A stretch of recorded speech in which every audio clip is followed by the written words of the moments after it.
ये कहानी है 1996 में कोंकण के मालवान तालुका की एक खौफनाक हवेली में घटी हुई एक सच्ची घटना पर आधारित है। राजेश एक बिजनेसमैन थे। वो दिल्ली में रहते थे, लेकिन बिजनेस की वजह से उन्हें हर हफ्ते में एक दिन मालवन में आना पड़ता था। इसीलिए उन्होंने वहाँ पर रहने के लिए एक हवेली खरीदी थी। एक्चुअली वो हवेली एक कब्रिस्तान में बनी हुई थी, इसीलिए सब लोग उसके आसपास भी भटकने से डरते थे। इसीलिए राजेश को वो हवेली इतने सस्ते भाव में मिली कि आप सोच भी नहीं सकते। असल में राजेश भूत प्रेत जैसे बातों पर बिल्कुल यकीन नहीं करते थे, इसीलिए उन्होंने तुरंत उस हवेली को खरीद लिया था और वो जब भी मालवन में आते थे तो वो अपनी उसी हवेली में रुकते थे। एक दिन हमेशा की तरह राजेश मालवन जाने की तैयारी कर रहे थे, लेकिन तभी ऑफिस में उनकी पत्नी मिसेस राधा वहां पर आ गई। उसे देखकर राजेश ने कहा, राधा तुम यहाँ पर? इस पर मिसेस राधा ने कहा, जी मुझे ना आपके साथ मालवन चलना है। इस पर राजेश ने कहा, मालवन में? लेकिन क्यों? वो अभी अभी मेरी एक सहेली ने कहा था कि कोंकण स्वर्ग से सुंदर है, तो इसीलिए मुझे वहाँ पर जाना है और वो शिवाजी महाराज का किला भी देखना है जो समुंदर में पानी के बीचों बीच है। राधा की ये बातें सुनकर राजेश ने कहा, अरे भाग्यवान, मैं वहाँ पर घूमने नहीं काम से जा रहा हूँ। राधा ने कहा, लेकिन मुझे भी आपके साथ आना है।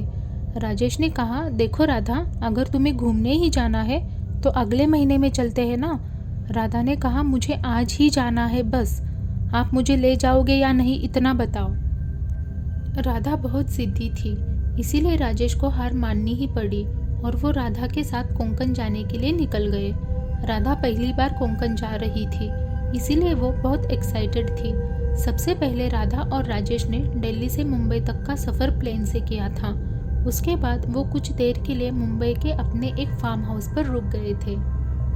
उसके बाद वो अपनी कार से मालवन की तरफ सफ़र करने लग गए थे। पूरे रास्ते में राधा ने कोंकण की खूबसूरती को बहुत ही ज़्यादा एंजॉय किया। थोड़ी देर बाद राधा ने राजेश से कहा, जी ये कोंकण कितना अच्छा है, यहाँ की हवा भी शहर की हवा से फ्रेश लग रही है। राजेश और राधा ऐसी ही बातें करते करते मालवन में पहुँच चुके थे। सबसे पहले वो लोग रामलाल के घर में चले गए। रामलाल उस हवेली का केयरटेकर था जो हमेशा उस हवेली की देखभाल करता था। कुछ देर बाद राजेश ने रामलाल के घर के सामने गाड़ी रोकी और मिसेस राधा से कहा, राधा तुम गाड़ी में ही बैठो, मैं उस रामलाल से हवेली की चाबियां लेकर आता हूँ। राधा ने कहा, चलिए मैं भी आती हूँ। राजेश ने कहा, अरे भाग्यवान, वो रामलाल थोड़ा पागल है, पता नहीं कैसी बहकी बहकी बातें करता रहता है, भूत प्रेत की ही कहानियाँ सुनाता रहता है, इसीलिए तुम्हें कह रहा हूँ यही रुको, मैं चाबियाँ लेकर आता हूँ। ऐसा कहकर राजेश घर के अंदर चला गया। रामलाल ने राजेश को देखकर कहा, आइए मालिक, कैसे हो आप? राजेश ने कहा, मैं ठीक हूँ, तुमने हवेली की सफाई ठीक से की है ना? रामलाल ने कहा, हाँ मालिक, सफाई तो ठीक से की है, लेकिन मेरी मानो तो आप आज मेरे घर में ही रहो। राजेश ने कहा, तुम्हारे घर में? वो भी मेरी इतनी बड़ी हवेली होते हुए? रामलाल ने कहा, हाँ जी मालिक, भले ही मेरा छोटा घर है, लेकिन फिर भी मैं आपको किसी चीज़ की कमी नहीं पड़ने दूंगा। राजेश ने कहा, रामलाल साफ साफ कहोगे क्या बात है, तुमने हवेली की सफाई नहीं की है क्या? रामलाल ने कहा, हाँ सफाई तो की है, पर मालिक आपको तो पता है ना कि वो हवेली एक कब्रिस्तान पर बनी हुई है।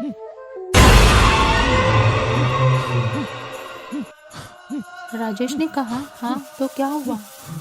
रामलाल ने कहा, तो मालिक आज अमावस की रात है और आज रात उस कब्रिस्तान की सारी शक्तियाँ उस हवेली के अंदर मौजूद होगी। राजेश ने कहा, रामलाल तुम फिर से शुरू हो गए।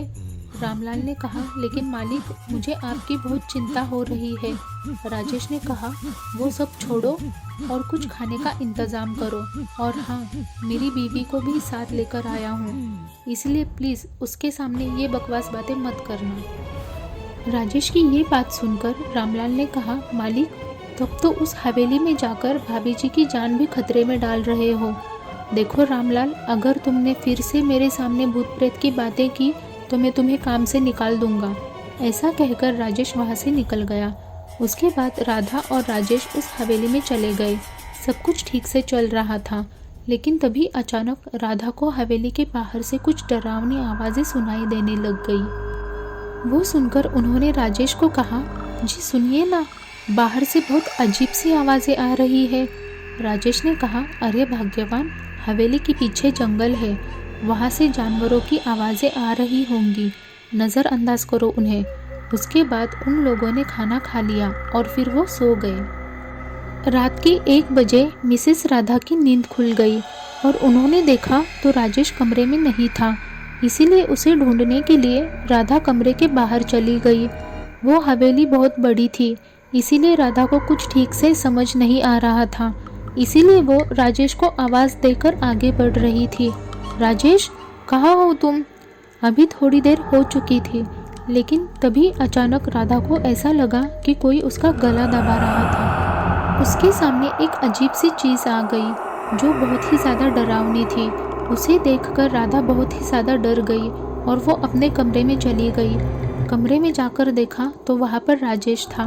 उसे देखकर राधा कुछ बोलने ही वाली थी, लेकिन तभी अचानक राजेश ने राधा का गला दबा दिया और उसके बाद राधा बेहोश हो गई। लेकिन जब उन्हें होश आ गया तब राधा अपने बेड पर बैठी हुई थी और उनके सामने राजेश खड़ा था। राजेश को देखकर राधा डरने लग गई।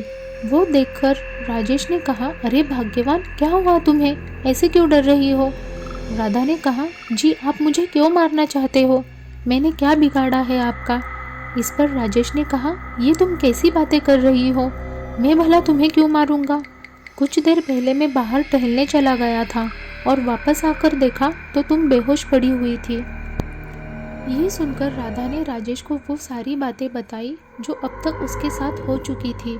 ये सब सुनकर राजेश ने कहा, अब तुम बिल्कुल मत डरना, अब मैं तुम्हें छोड़कर कहीं नहीं जाऊंगा, तुम सो जाओ, मैं यही बैठा हूँ। इस पर राधा ने कहा, जी नहीं, अब मैं इस हवेली में एक पल भी नहीं रहना चाहती, प्लीज़ मुझे इस हवेली से दूर लेकर चलिए।